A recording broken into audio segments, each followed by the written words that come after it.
Hey everyone, just want to say welcome to tonight's new Colombo Plan scholarship session that we're running for students who are interested in finding out more about the scholarship and how you can become a new Colombo Plan scholar in 2025. Tonight we've got Sophie Norris here. She's going to be leading the presentation.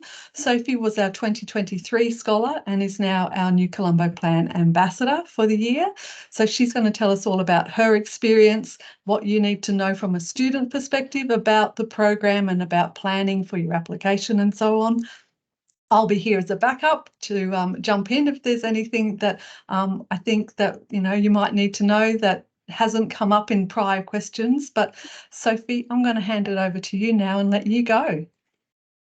Thanks, Alice, and just wanted to reverse introduce Alice as well, who is Charles Sturt University's International Liaison Officer and obviously holds your hand virtually and physically sometimes through the process of what you want to do if you like to study abroad, and definitely helped me in my new Colombo Plan scholarship. Just want to start off the session with an acknowledgement of country as well.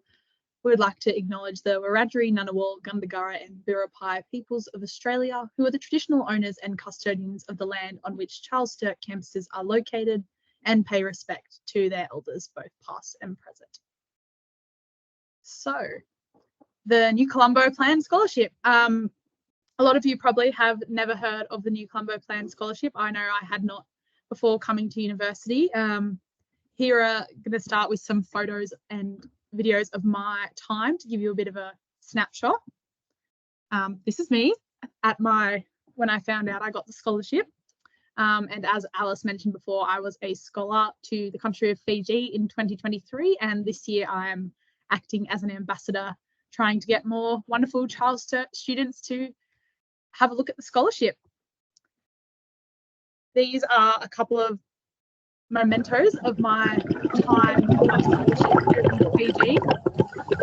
As you can see, sometimes not the first thing you would probably think of when you think of a scholarship, but I think that's because the New Colombo Plan is obviously about academic learning and networking, but it is also about cross-cultural immersion, and that is 100% what happens when you move to another country to live, study, learn, work, and so forth. It's probably going to play that video again. These are just some more scenic photos of my time in Fiji. I guess what you traditionally think of maybe when you think of Fiji, but I think the great part about New Colombo Plan also is that you get to spend so much more time in the country that you get to see beyond what you might see if you're going on a holiday for a few days. And before I get into it, these are a couple of other New Colombo Plan scholars over the years from Charles Sturt who have, gone to a bunch of different countries, as you can see by their backdrops, and undertaken a lot of various tasks and immersions themselves. So to start, what is the New Colombo Plan? You usually hear of it referred to as NCP for short. Sometimes New Colombo Plan can be a tongue twister, but it's an initiative run by the Australian government, basically aiming to connect Australian undergraduate university students with the Indo-Pacific region. So our Pacific neighbours, our Asian neighbours, and I guess showing the benefits of what happens when we have relationships with not only students in other countries, but colleagues in other countries and members of our diplomatic corps in other countries. I guess, as I mentioned before, it's intended to be a transformational experience, both at the study level, personal level, and we've also, as you can see, highlighted peer-to-peer, because the connections you make, not only of people while you're applying for the scholarship, while you're on the scholarship, but after the scholarship, are continual. It's a bit of a community of people who, once you've become an NCP scholar, you're an NCP scholar for life. That list looks pretty overwhelming, but I think that's one of the most exciting parts about the New Colombo Plan, is that there are so many options where it can take you. I was lucky enough to go to Fiji, but there's 39 other locations. Not going to list them all, but as you can see, from Bangladesh to Vietnam to Indonesia to Japan to anywhere in between. And a component of the New Colombo Plan as well is that you do not have to just go to one country. You can actually, while you have a country that is your base country or host country, there's options to do multiple different components in multiple countries. This photo here in relation to study is a photo of me with my journalism class at the University of the South Pacific on my last day there, which was a bittersweet moment. And I guess on that note, this is a bit about the study component and myself. I spent about 5 months in Fiji, 5.5, studying and living at the University of the South Pacific campus in Suva of Fiji. Suva was a bit different to what you might imagine pristine, clear waters of Fiji to look like, but there was so much unique cultural immersion there. It was fantastic. I lived in a hall with about, I think there was 8 other girls on my floor. I had neighbours from Tonga. I had neighbours from PNG. I had neighbours from Fiji. I met, and not only that, I had exchange students I met from Germany. I met exchange students from Canada, America, Norway.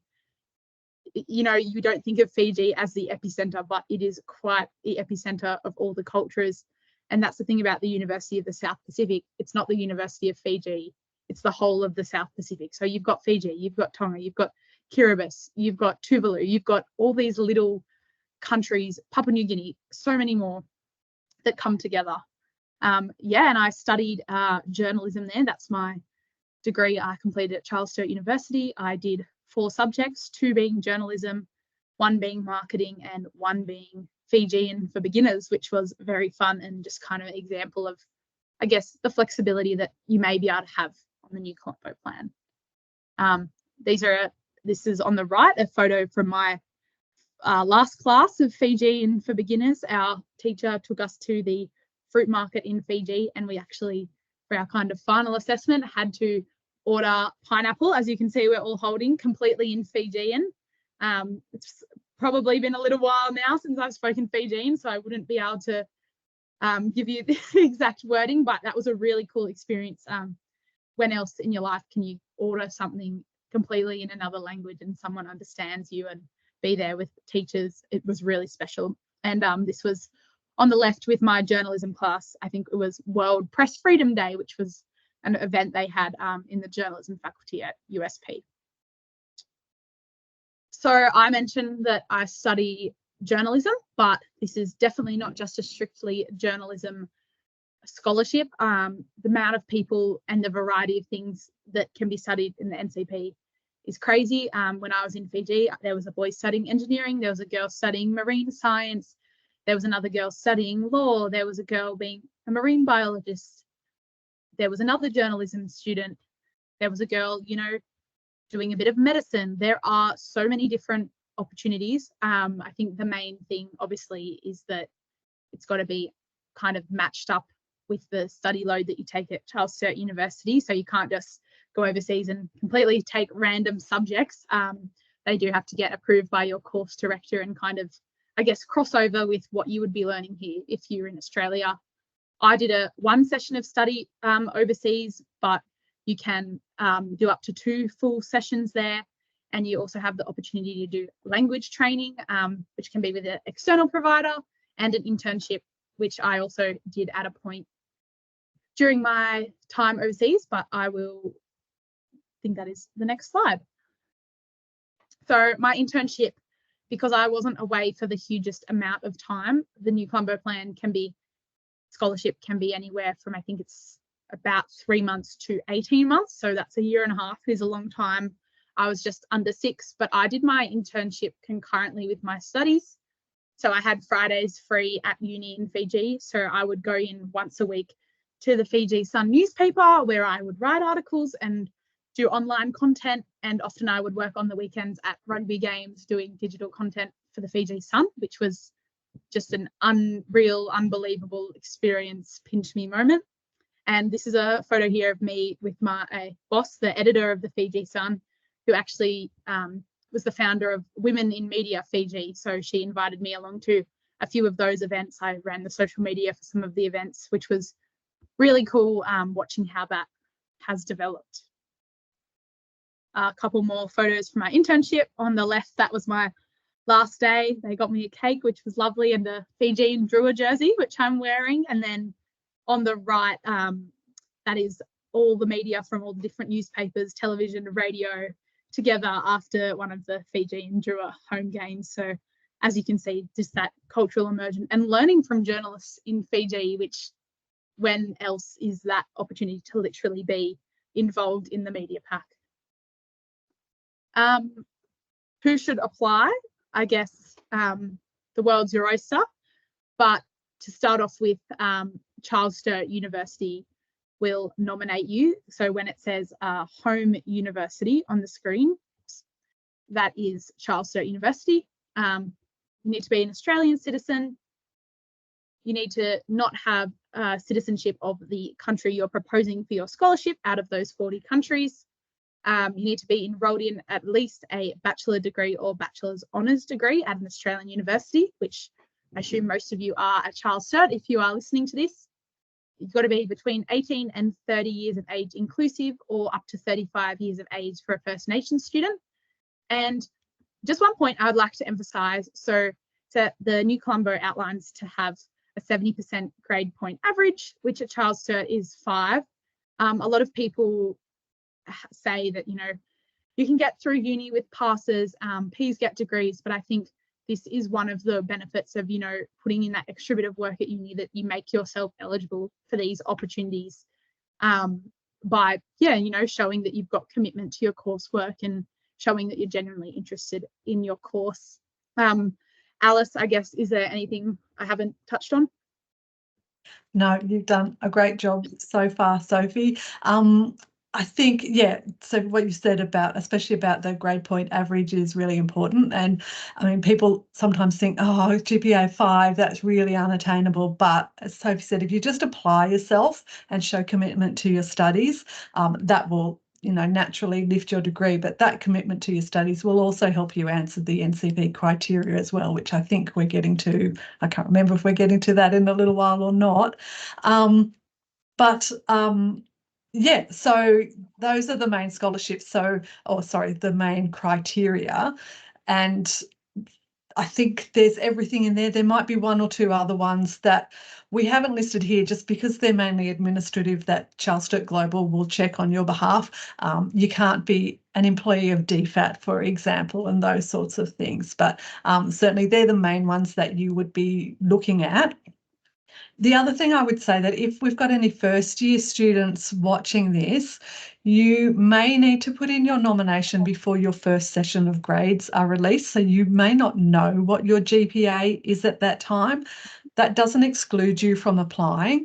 What we do then as an office, and I as the ILO officer for the NCP, is we connect with your course director and your school, and we do an approximation of what your grade point average is likely to be. So please don't think, oh, I won't have a GPA by the time I need to submit my nomination. We can certainly look into that.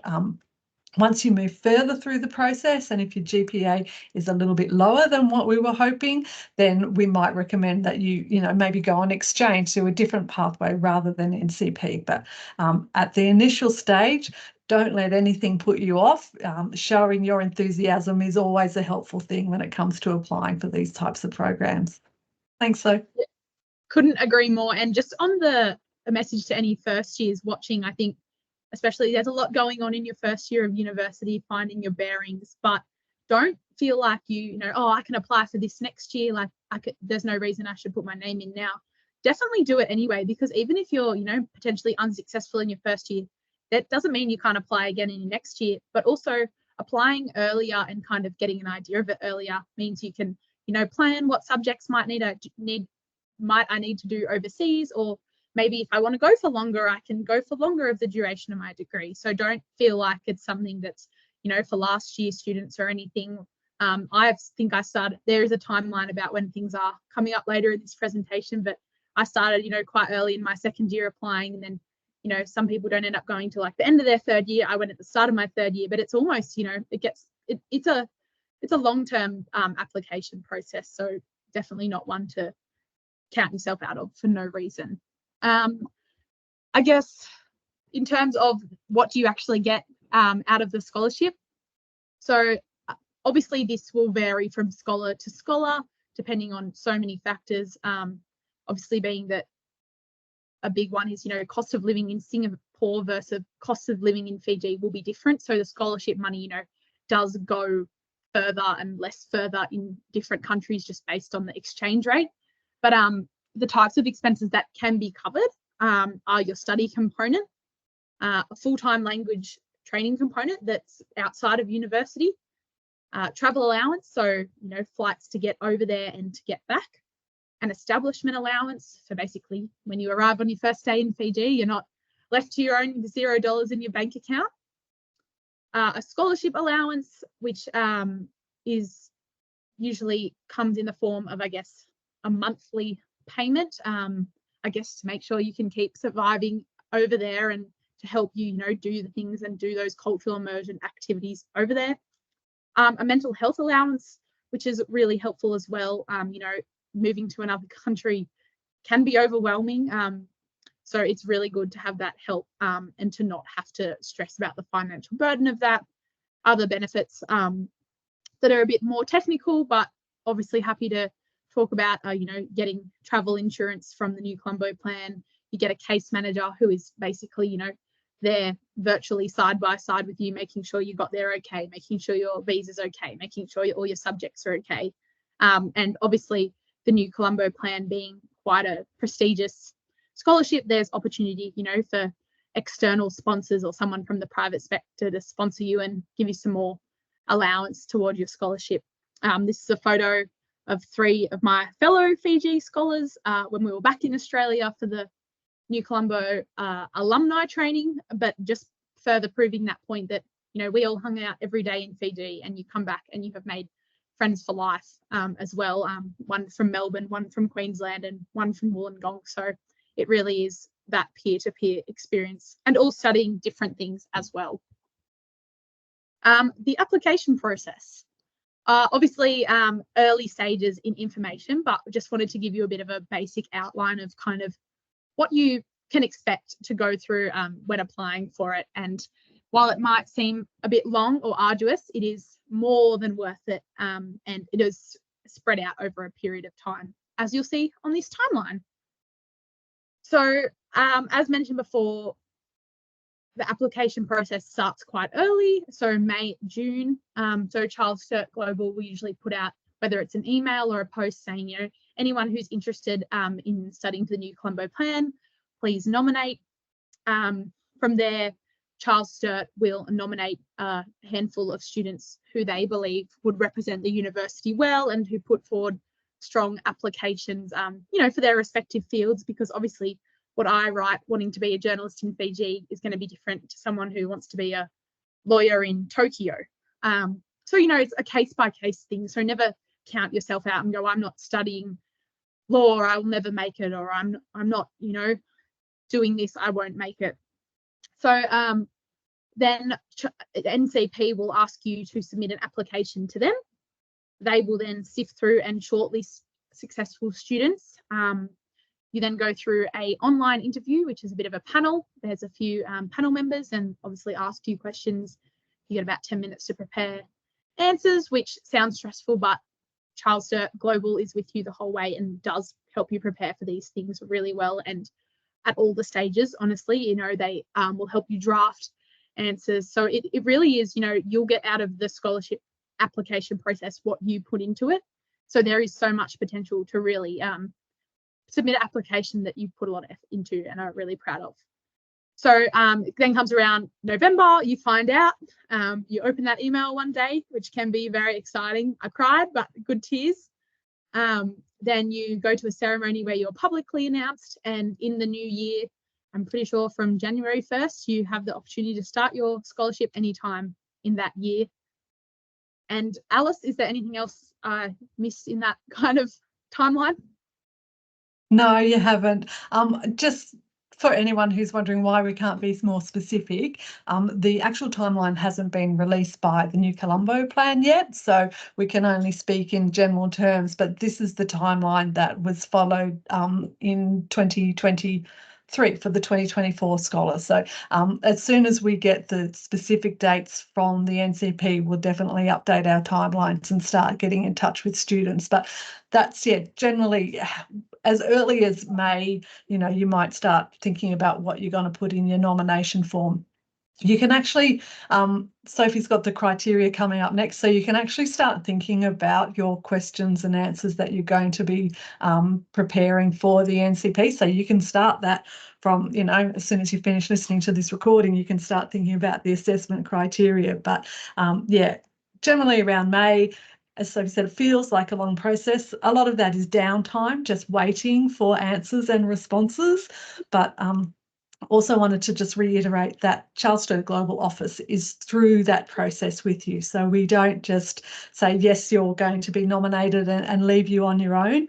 We're there helping coach you with your written application and then helping you with interview preparation and so on. So it's never, although it's your work you're putting forward, you've got a huge backup crew behind you making sure that you're as prepared as you can.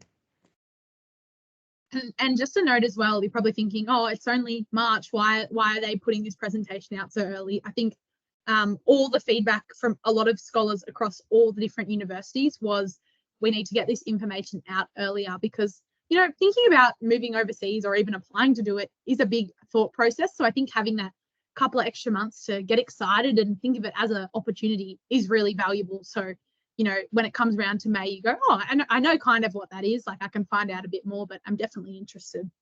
As Alice mentioned, here is the assessment criteria.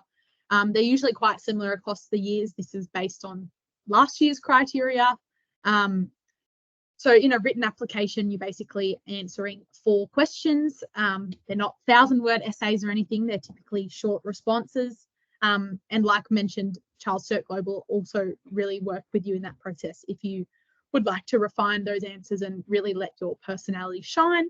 And then when or if you do move to that interview stage, these are the kind of 4, points you're interviewed and questioned on as well. So I think just the value of, starting and working with CSU Global to have a really solid set of things that reflect what is best about you will help you throughout the whole process and is more than worth your time. Down the bottom, it also says, just a side note, police checks will need to be submitted, as well as 2 references. When I'm not sure if it's changed, when I did it, had to do 1 regular reference, whoever you wanted, and 1 academic reference. So, if you've got a lecturer or a teacher in mind, or, first years, keep that in mind when developing a rapport with teachers. It is, always nice to have someone who will vouch for you and, can give an external perspective of what you're like in class. I guess why apply if we haven't convinced you enough already that you probably will have the time of your life? You get to grow personally, you get to grow professionally, engaging with people from other cultures in business settings, in school settings, in social settings. These networks, I still message all the people in Fiji that I worked with and went to uni with. My boss from the Fiji Sun came over to Australia for a conference and she, messaged me. It's just this connection that you make that doesn't really go away for a good reason. Learn new languages. Obviously, learning a new language is fun anytime, but doing it in that country is so fun. You gain a new perspective. Travel just takes you away from what you're used to, and it makes you realize you're quite fortunate, but makes you realize, aren't I so lucky that I can, have the opportunity to observe a different culture. And, maybe a couple of years after uni, you decide you want to work overseas. So you've got that strong relationship between Australia and regional countries built that, might be a level up for you. And honestly, it opens it up to opportunities you didn't know existed. Even the amount of people I've met since coming back from Australia who went, oh, I did a new Colombo Plan. Oh, wow, you did a new Colombo Plan. Just having that talking point is even really good to network and, show that you've got international experience and the ability to be independent. This is a photo at the day we kind of had our training when we found out we had gotten our new Colombo Plan scholarship. So with 2 or 3 other Charles Sturt University students, one who looks a bit more relaxed, having been on his scholarship before. The 3 of us who look potentially a bit more nervous, not knowing the amazing adventure that lies ahead, but just showing that, especially Charles Sturt being a smaller regional university, even on the day, like, you know, Ben went to South Korea, Shayla was going to go to Thailand, Dylan went to Papua New Guinea, I believe. Different countries, all studying different things, but that Charles Sturt bond is also, you know, you've got other people who are going through what you're going through and there to chat.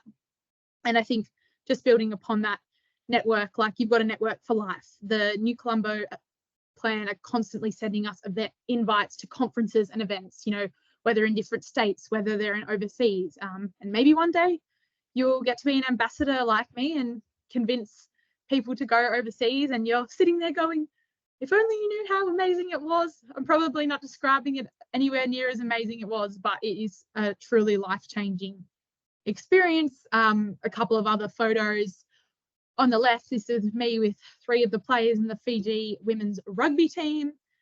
This is us having a traditional lunch in a Fijian village. And this is me with the Vice Chancellor of the University of the South Pacific.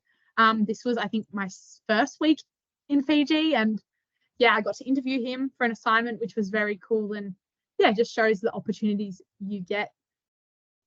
On the left, us learning the traditional Fijian Meke dance, and on the right, me working at one of the rugby events for the Fiji Sun, getting to meet all the rugby teams. On the left, working with the Fiji Sun. On the right, doing a newspaper story as well. And then this was one of our events at uni. The USP rugby team asked us to come and have a game with them, and that's what we did. And as you can see, all smiles after, and we all survived to tell the tale. Obviously, this is a recording, but if anyone has any questions, my email is there. So sophievnorris@gmail.com. Please don't hesitate to reach out. But I guess the main thing I would advocate is to follow on Facebook and Instagram, and even LinkedIn, CSU Global, or Charles Sturt Global, I'm pretty sure is the correct title on Facebook, because they are sharing, you know, when applications open, when they're looking for students, and New Colombo Plan, because it will just give you more of an insight into students who are currently on scholarships, and you go, wow, look, they're doing that. I didn't think that was something I'd be able to do. So I think, honestly, you know, you might just be scrolling in your phone and then something catches your eye. And just on another note, yeah, we're here to answer any questions anytime, whether you're sending CS Charles Sturt Global an email or sending me one or sending a direct message to the page. Yeah, no question's a silly question, especially when it might lead to a very exciting opportunity. Thanks, Sophie. That was really great. Even for me, knowing your story and being with you through that journey, it's really great to be able to listen to you and to hear about your experience firsthand like this. I do have some questions, so hopefully I'm speaking on behalf of some listeners and watchers too. Can you tell me why you chose Fiji as your destination? I guess that's one question that comes up for me as a sort of counsellor, is which country should I choose? I always start with by suggesting a country that they have a genuine interest in or a passion in, or perhaps have networks in. But was there anything different to that stood out for you as to why you chose Fiji? I think the proximity, obviously, to Australia is a big thing, like Fiji being closer. But something that really, I guess, interest sparked me was Fiji, when, you know, you take a bit of time to have a look, was one of the only countries that had a really strong journalism industry. And that was something I wanted to be immersed in. I didn't really want to go just study somewhere and then not be able to kind of observe how it actually worked outside of university. So for me, going to be able to go to University of South Pacific's journalism program, and then being at the Fiji Sun, and pretty much every journalist in Fiji had been to the University of the South Pacific. They knew the lecturers you were talking about. They'd sat in the same seats. But that was one for me, I think. So I'd recommend just, you know, maybe looking at places that align with your course or that have good opportunities for your course. Right. And when you got your email from Charles Sturt Global saying, hey, Sophie, you got great grades, do you want to come and, you know, join our scholarship program? What was the sort of the clincher that made you think, okay, I am going to push that submit button and put an application in? Was there one thing in particular, or had you always wanted to travel and thought this is the way to do it in my degree? Yeah, I think I like travel is, who doesn't want to travel? Definitely always wanted to do it. And Alice will probably kill me for saying that I applied like on the day the applications were closing. So don't do that. But every year there's one, Sophie. I think what really stood out for me is that why not? Like, what are you losing by applying? Like, you're getting asked to apply, and the worst thing that can happen is no, or you can say no if you decide it's not for you. But I think, having and it was a really good practice, regardless of the scholarship, as, being able to sell yourself in a professional way, being like, here's my history at uni, and here's, some volunteering I've done. And it was really good. But I think, yeah, the clincher was just like, I'd never heard of it. Like, I wanted to find out more, and why not? Fantastic. Great. That's really great. Why not is probably the easiest and the most sort of, I guess, reasonable answers. Like, yeah, what have you got to lose? Charles Sturt Global, when we reach out to students, we know you're eligible. We know you've got the right degree. You should have credit, all those sorts of things. So it's just a matter of you deciding, if you want to make that commitment or not. You said you chose to do a language component. For people maybe thinking about somewhere like Fiji that is predominantly English speaking, why did you still choose to do that language tuition when, I don't know if we mentioned it earlier, but the language tuition is not compulsory, but it is obviously has its benefits. What was it for you that made you think, I want to do everything that I can? It's probably the worst same thought process, but when else in your life are you going to be able to be in Fiji and learn Fijian, especially it being a language that not really any other country in the world speaks? But I think it gave me an icebreaker as well, trying to immerse myself in the community, like, not because they mostly speak English over there, but even when I was at the Fiji Sun, I'd be like, oh, I learned this week in Fiji, and then they would help me and like practice with me. And then my friends in journalism class, they would laugh at me when I pronounced things wrong. But I think I probably had the biggest sleep ever when I came back from my NCP scholarship. But there's just so many opportunities, and you're studying, so you've got that flexibility to not have full commitment every day. So just filling up those days with opportunities that you wouldn't get. And yeah, the language just is, and it opens up another side of your brain as well. Great, thank you.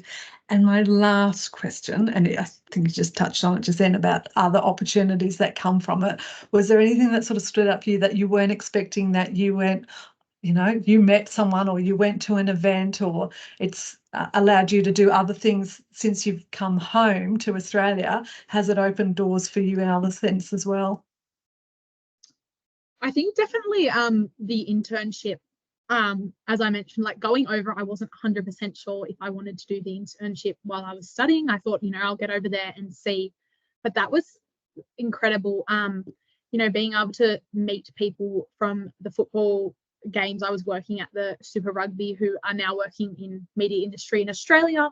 So that was a great link. But then, I mentioned it briefly before, but my boss having, been the organizer of Women in Fiji, it opened up these links for me with, Women in Media Fiji, for Women in Media Australia. So this, coming back, I, got invited to the Women in Media conference in Australia, which was something, I thought, as a someone who's just finished their degree, I wouldn't be invited to. But the organizer of that said, oh, wow, you have links to our Pacific journalists, like we'd love to, come meet you. And while I unfortunately didn't get to go because it was late notice, I think that's something this year I've already like marked on the calendar, like I'll go, because that relationship with Australia, with the Indo-Pacific, is the future. So I think any way that we can engage us as the next generation to be kind of getting involved and sharing it was really good. Great. And I think that really sort of sums up the objectives of the NCP as well, is building those linkages that go beyond being in a classroom in another country and go beyond just while you're overseas. It's something that goes on for a long time. So, I'm just really glad that you did say yes and say why not when you got the email, and just hope that, other people watching tonight have been inspired to even just send that email to us, send that first inquiry and say, look, I'm thinking about it, you know, what are my next steps? This is my course. And you could be sitting here in 2025, 26 after you finish your, seems so long away, in 2025, late 25 or 26, telling other students about it. So yeah, it's really exciting. I love this time of year when we're talking to our potential and returnee scholars. So yeah, thanks Sophie for giving up your time tonight. It's been great. I'm going to stop the recording, but if anyone does want to get in touch with us, charlessturt@csu.edu.au is our email address. But also, yeah, you can find us on Facebook and Instagram under Charles Sturt Global as well. And yeah, reach out to us any way you like. Thanks, Sophie. Thanks, Alice.